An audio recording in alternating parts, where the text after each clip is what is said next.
They say weddings bring families closer together, but sometimes they only show you just how far apart you've grown from the people you love. I chose to wear the pale pink dress that had hung in my closet for nearly 7 years, the one I had saved for some special occasion.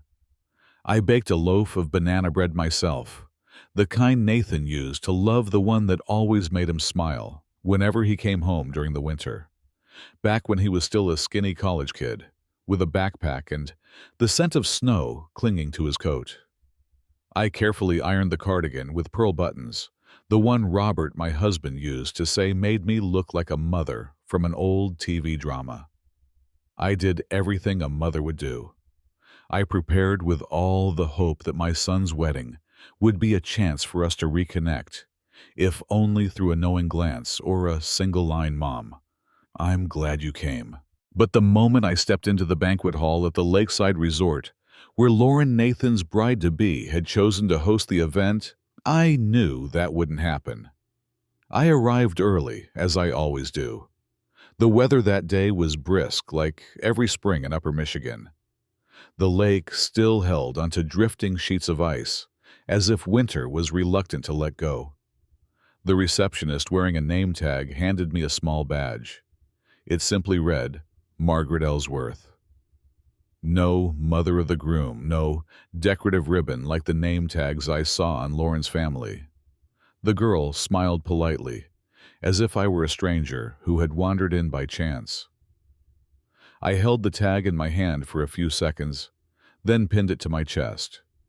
My heart began to tighten as I walked into the main reception room. Soft music played. Trays of champagne and tiny cold hors d'oeuvres floated past in the hands of servers. Laughter drifted above small clusters of people chatting. I saw Nathan standing beside Lauren near the podium, surrounded by people I didn't recognize.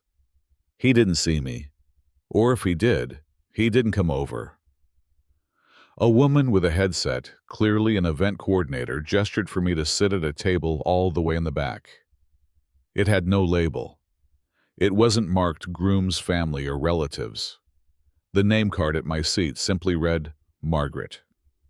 I sat between a middle-aged man who worked in insurance and an elderly woman from Vermont who raised alpacas. They talked across me for most of the evening. Neither of them had ever met Nathan. I listened as they discussed the weather and humidity levels in their states, as though I didn't truly exist. During the speeches, the microphone passed from Lauren's father to her brother, then to her college best friend.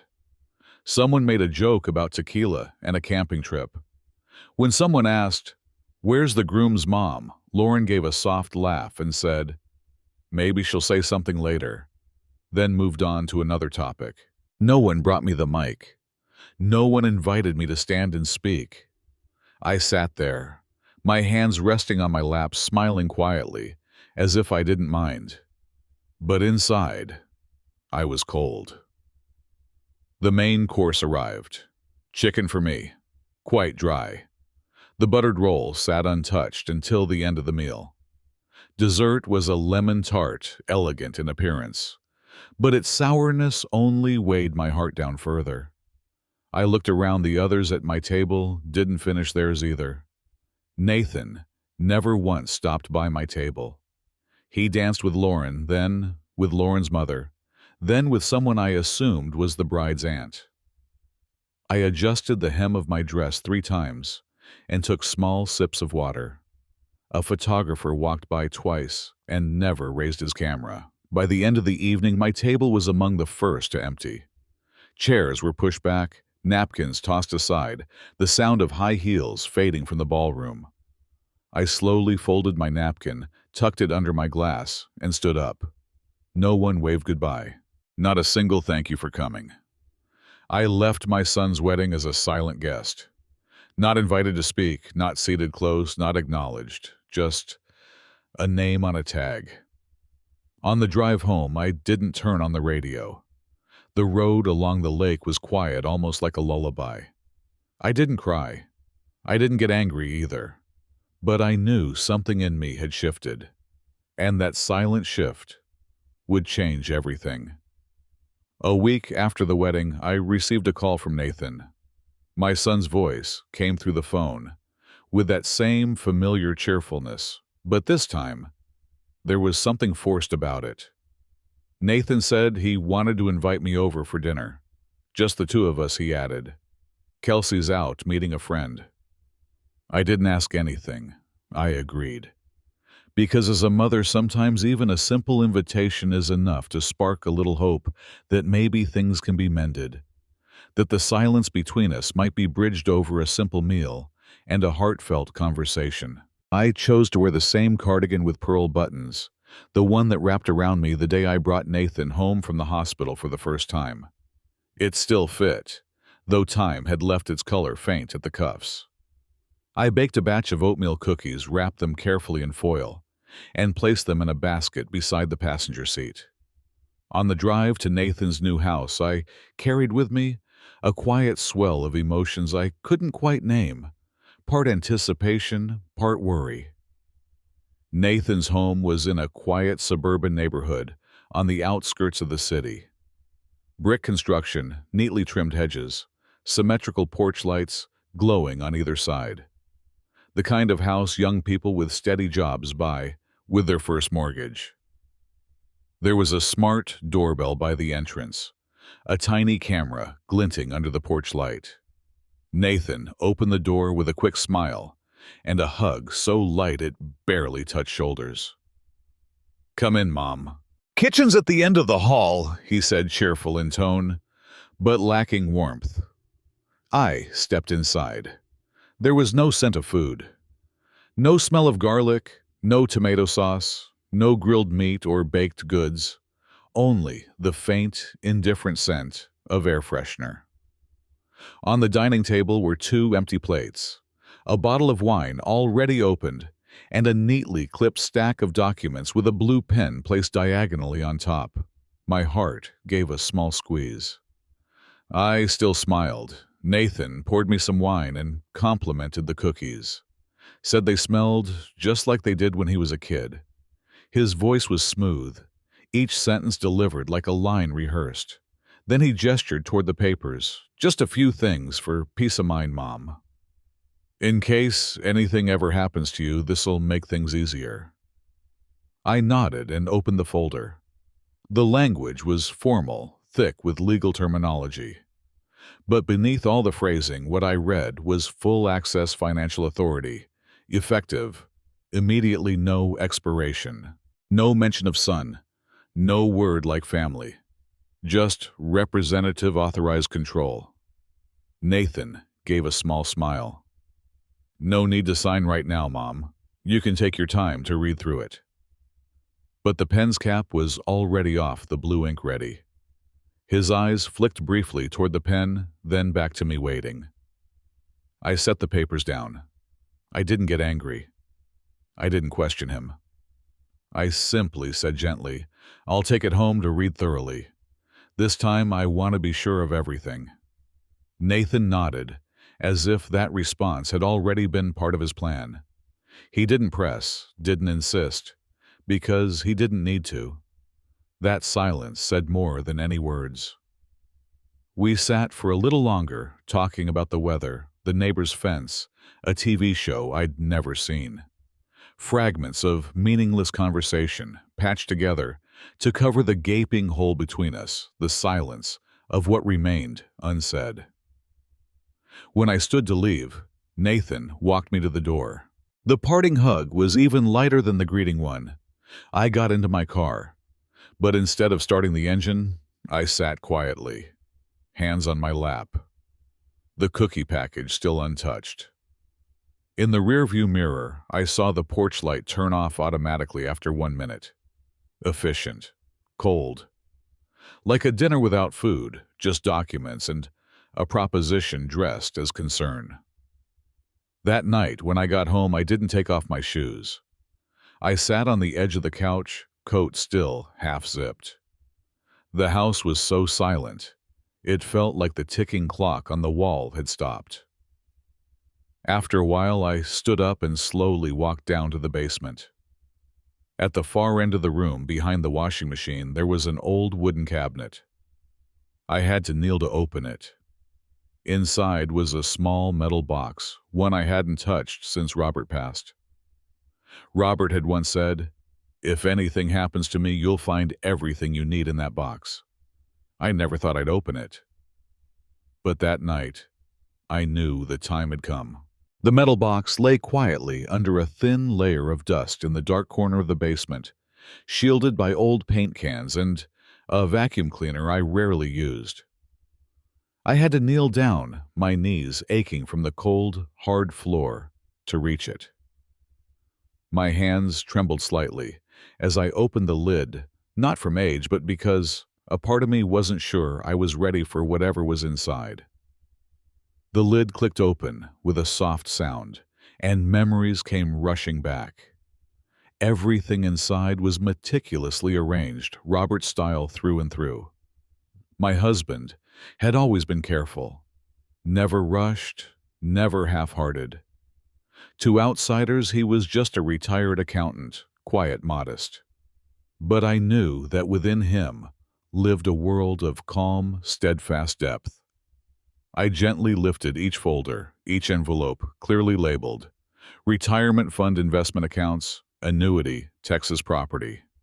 Each file was clipped in a firm cover, the white paper, unyellowed, the handwriting neat and legible. And at the very bottom, a handwritten letter, the envelope marked, "To Maggie," in his unmistakable script. I didn't open it right away. I just stared at my name for a long while, as if that single word had pulled back 40 years of marriage in the blink of an eye. I opened the letter. It was brief. "Maggie, I know you'd never ask for help even if you needed it. I also know you've always put others before yourself. I'm not leaving this for you to feel indebted. I just want to make sure that if one day you feel forgotten, you'll still have a choice. Don't tell Nathan. Not because I don't trust him, but because I do trust the world. And the world, as you know, can turn good people selfish. I don't want you trapped by loyalty." I laid the letter on my knee, my heart reeling. Not because of the money or any material emotion, but because in every line, I saw Robert, the man who quietly worried about me even from beyond the grave. I flipped through the financial files. There were 2 large bank accounts in my name, an investment portfolio of blue-chip stocks and mutual funds, an annuity contract tied to a small property in Texas that he'd never once mentioned to me. At the bottom of the asset summary page, I saw the number $7, $248, $630, 9. I read it 3 times. The first time in shock. The second, to check if I was seeing clearly. The third, to breathe. I didn't cry. I didn't feel joy either. Instead, I felt heavy, as if I were carrying a secret too vast for a room too small. I sat on the cold concrete floor, the box wide open by my feet, the letter still in my hand. I realized Robert had prepared this long ago quietly. Not out of distrust, but because he knew me, the woman who always endured, always hoped, always placed others first, even at her own expense. But now things were different. Now I knew I had a choice. Not the right to possess money, but the right to refuse to be treated like a resource by anyone. Even the child I had loved, with everything I had. I closed the box, locked it tight, and stood up. My knees throbbed, but I felt more grounded than I had in years. For the first time in a long time, I felt something like sovereignty return to my heart. That night, I didn't go online to look up how to invest. I didn't call anyone. I simply sat at the kitchen table, reopened the folder Nathan had given me, and pulled out a blank notebook. I didn't write what he wanted to hear. I wrote what I needed to say. 3 days after reading Robert's letter and discovering the $7 million estate, I still hadn't told anyone. I didn't know where to begin, and I wasn't sure I could trust anyone other than myself. Then, one morning, while flipping through an old sticky note tucked into my 2012 calendar, I happened to find a handwritten line: Ellie Rasmussen, retired attorney, estate and trust specialist. It was written on the back of a birthday card she had sent me many years ago. I remembered then Eleanor Ellie, as everyone called her, had once worked at a prestigious law firm in Marquette before retiring. Her husband had died of a heart attack, and she'd lived alone since then, tending her garden and reading books. We'd been friends in high school then, took different paths. But I always remembered her as a quiet, sharp, and deeply thoughtful woman. I picked up the phone. What surprised me most was that she answered on the very first ring. "Ellie," I said. The voice on the other end replied, "Maggie." Good heavens. How many years has it been? There was no surprise, no distance. Just a warm familiarity, as if time had never passed. I didn't beat around the bush. I told her everything from the wedding to the dinner that wasn't a dinner, to the documents Nathan had given me, and finally to the metal box where Robert had left his entire estate and the letter. Ellie didn't interrupt. She just listened. And when I finished, she said only one thing: we should meet. No complications, no judgment, just coffee and clarity. The next afternoon, I went to Ellie's house.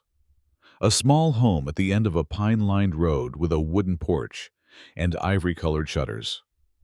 Inside, everything was so neatly arranged, it brought a tightness to my chest, reminding me of Robert. She invited me to sit at the kitchen table, covered in a checkered cloth.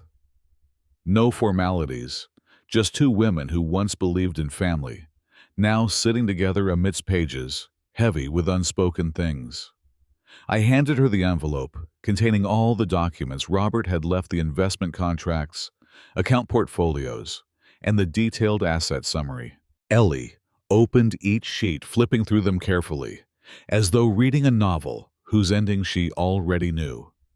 When she finished reading, she looked up and said, "Maggie, you have more power than you think." She explained thoroughly that what Robert had done was wise. Everything was in my name, no co-beneficiaries, no power of attorney, no grounds for dispute. If I left things as they were, I remained in complete control. Then she asked, "Would you like to set up a private trust?" I hesitated for a few seconds, then nodded. "Yes. But I don't want to name any beneficiaries yet." "Maybe never." Ellie didn't question it. She just nodded in quiet agreement, as if she'd heard the same thing from hundreds of other women. Women who had given too much, and were finally left with only themselves. I also handed her the packet of papers Nathan had given me.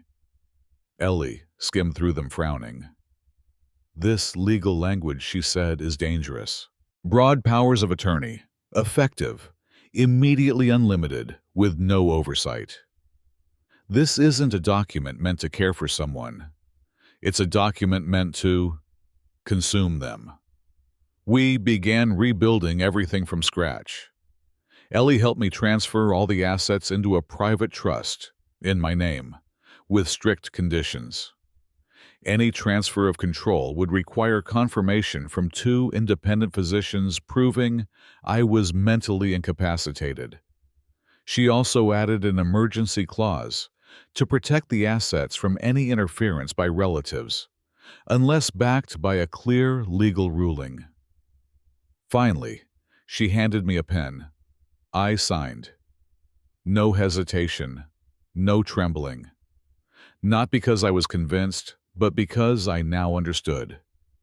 This wasn't about distrusting my son. This was me drawing a line for the first time in my life for myself. Once I finished signing, Ellie gathered all the documents into a thick gray folder. She pressed it into my hands and instructed, "Keep this somewhere accessible but hidden." That evening I returned home, opened the cabinet under the sink, pulled out the tray holding dishwasher detergent, and placed the folder at the very back. I sat quietly at the kitchen table, watching the soft yellow light fall across the folder, like something sacred had just been established. Not because I wanted to control anyone, but because I was no longer letting anyone control me. Nathan's message came on Thursday afternoon. "Mom, are you free for dinner?" Just the two of us. No paperwork. No pressure. I just want a fresh start. I read the words on the screen, then set the phone down. I didn't reply right away. I poured more water into the kettle, watered the row of chrysanthemums on the porch, then came back and looked at the screen again. Still, the same message, no additions, no edits. A few hours later, I typed one word, "Okay." I didn't say that I wouldn't be coming alone. Saturday evening, I drove to the pre-arranged meeting point with Ellie Rasmussen, my friend, and the woman who had helped me set up the trust a few weeks earlier. She parked across the street behind a row of maple trees, where she could see Nathan's front door clearly. We had agreed she wouldn't come in with me. She would stay in the car on standby, only stepping in if needed. I wasn't nervous, not like last time. This time I carried something no one could take from me, the right to decide. Nathan opened the door with his usual smile. He wore a tucked-in, light blue shirt socks, but no shoes, trying perhaps to recall the image of the barefoot boy who once ran around the house. I stepped inside and immediately noticed the faint aroma of sautéed garlic and roasted vegetables, a scent that had been carefully, deliberately prepared. The dining table was neatly set. Bread salad, 2 glasses of wine. Everything looked real, or at least like it was trying to be. We sat down. At first, just small talk, what I'd been reading lately, the colder weather, how the neighbors were putting up a new fence. I mentioned I was reading a mystery novel set by a lake. Nathan nodded, but didn't ask more. His eyes kept flicking toward the small side table, where a new folder sat neatly clipped, positioned just like the last one. Finally, Nathan picked it up, speaking more slowly than usual. "Mom, I talked to a friend, someone in elder law. They suggested a new agreement. Just something light, no pressure, just to keep things smooth in case of an emergency."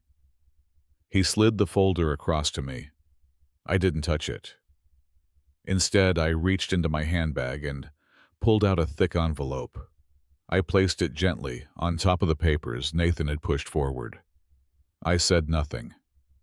Nathan froze for a moment, then opened the envelope. Inside was the official notice of the personal trust I had established, complete with my signature and legal certification.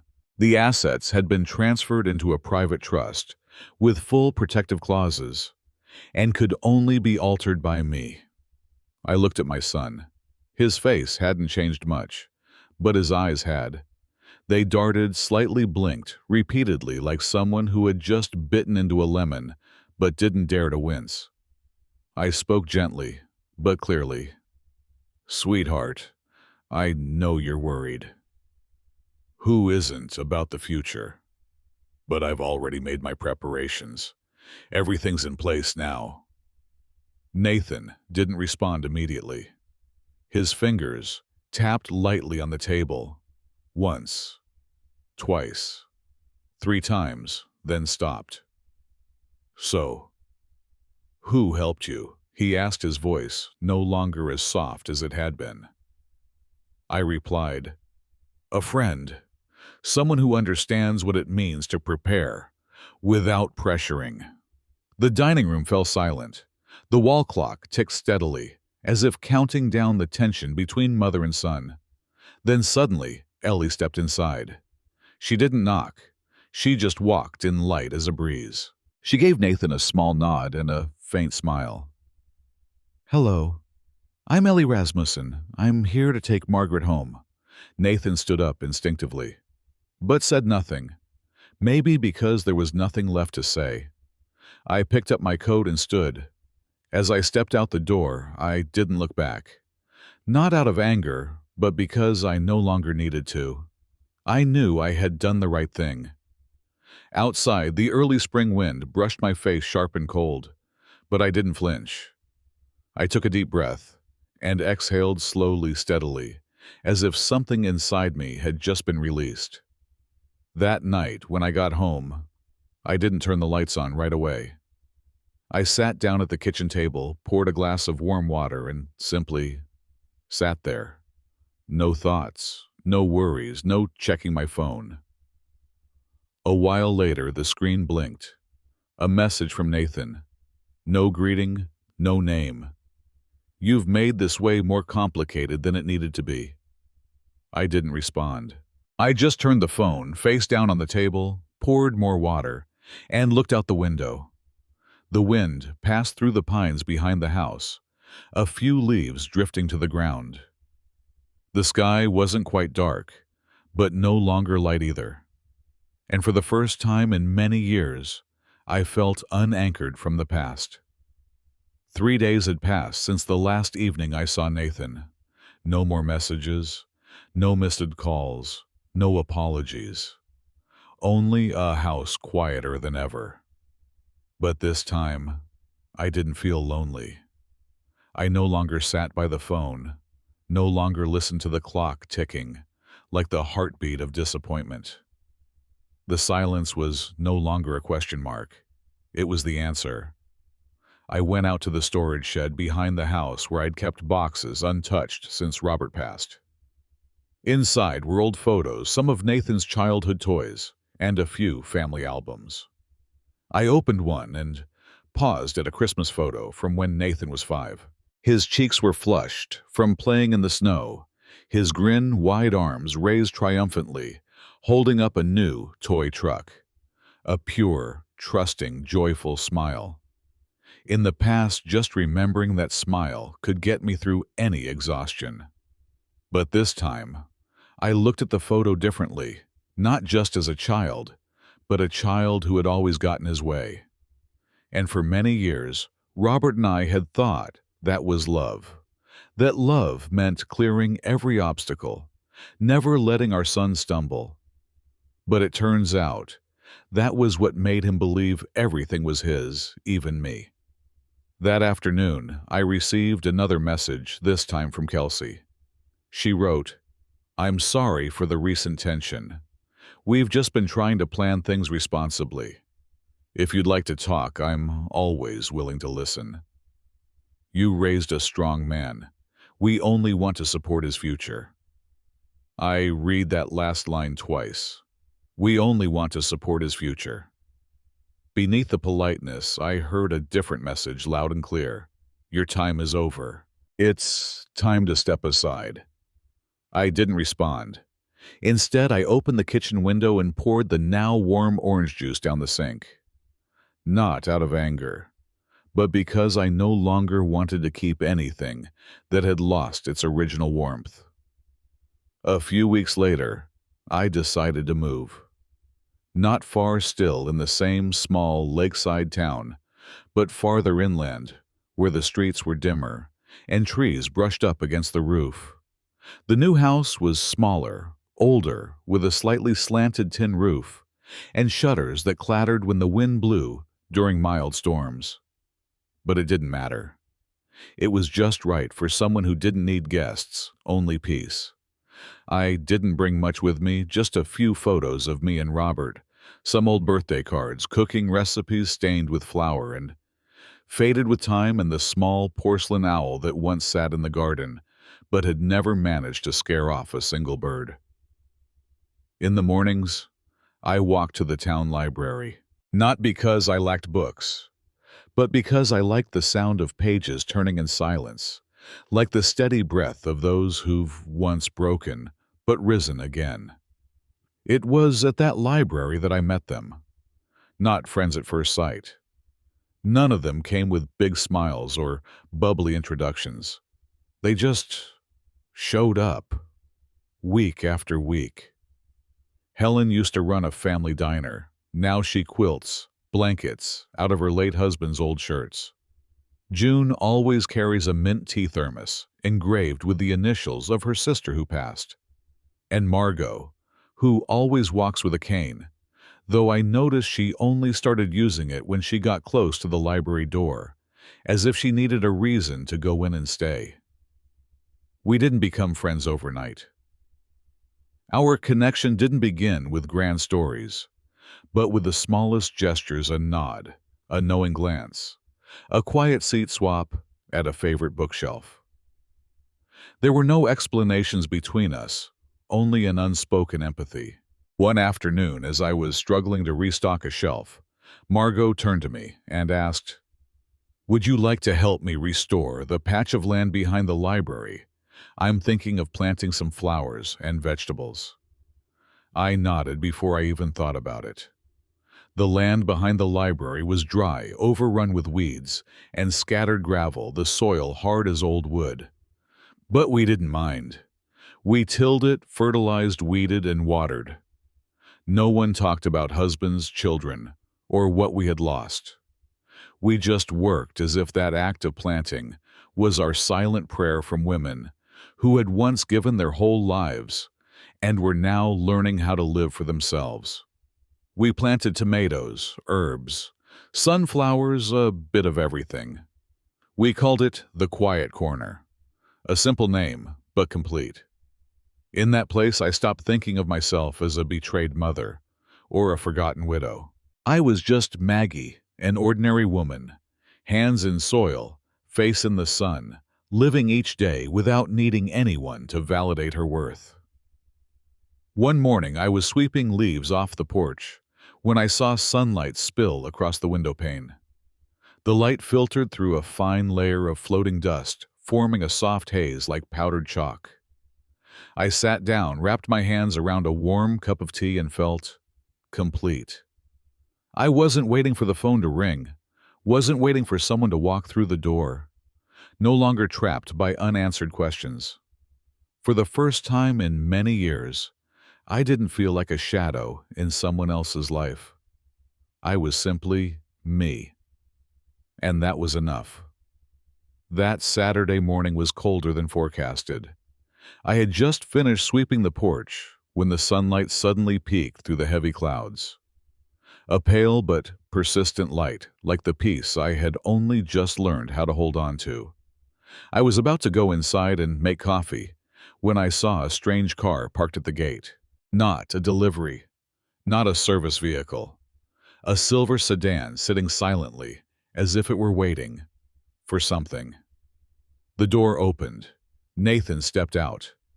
I didn't move immediately, just stood there, broom still in hand, my heart steady, no longer trembling like before. My son wasn't wearing his usual crisp dress shirt. He had on a gray hoodie, wrinkled jeans. He looked like a younger version of himself, more real, like the boy who used to sit on the porch steps, waiting for me to call him in for dinner. Not the man who once handed me a power of attorney form with the pen cap already off. He didn't walk straight to the door. He sat down on the steps like he used to. In his hand was a white envelope resting on his knee.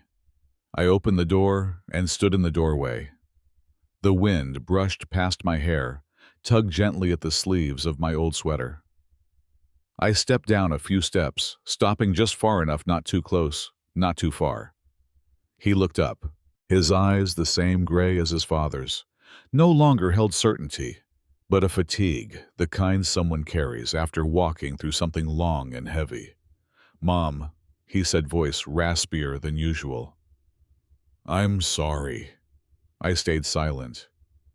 "I let the pressure, the responsibilities, make me forget what really matters," Nathan continued. "I didn't realize how poorly I'd behaved. But now I do. I let money speak for me." He lowered his head and held the envelope out toward me. "I don't expect anything from you. I just want you to know I've reflected, and I know what I've lost. I didn't take the envelope right away. I let the silence fill the space between us. Then I slowly sat down one step above him. I said, "I forgive you." But forgiveness isn't handing back the keys. Some doors once closed take time to open again. Or maybe they never will. Nathan didn't argue. He only nodded. A deep, heavy, genuine nod. We sat together a while longer, neither of us in a hurry to leave. A sparrow hopped across the grass, unbothered by the two figures, sitting silently between the spring sunlight and the gentle breeze. Eventually, Nathan stood up. He placed the envelope beside me. "If one day you want to read it, it's here," he said. I didn't reply. I watched him walk back to the car, his steps slower than usual. No trace of confidence, no urgency. When the car turned the corner and disappeared behind the row of pines, I remained seated. Not to wait, not to hope, just to breathe long, deep, and light like someone finally allowed to be herself without asking permission. That year, the first snow came early, like a whisper from the universe. Everything old can begin again. I sat in the kitchen, a cup of hot tea in my hand, the fireplace casting flickering shadows on the walls. No radio, no television.